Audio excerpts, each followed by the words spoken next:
All right, let's talk about 1031 exchanges. 1031 exchange is basically exchanging of like-kind property for another property of greater or equal value.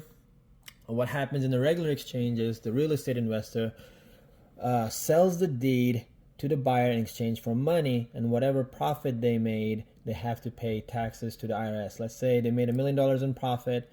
They have a tax rate of 35%. They'll pay $350,000 to the IRS. Now, what the IRS has allowed is on a 1031 exchanges, if they involve a qualifying intermediary, that is someone who is neutral. What the real estate investor can do is they can give the deed to the qualifying intermediary and have the qualifying intermediary sell that deed to the buyer in exchange for money. Now the money stays with the qualifying intermediary. The real estate investor goes out, looks for another property. They have 45 days to identify a property, and then an additional 135 days to close on it. So a total of 180 days.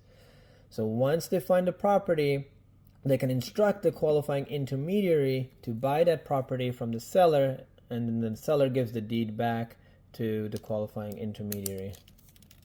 And then what happens is the deed is transferred back to the real estate investor.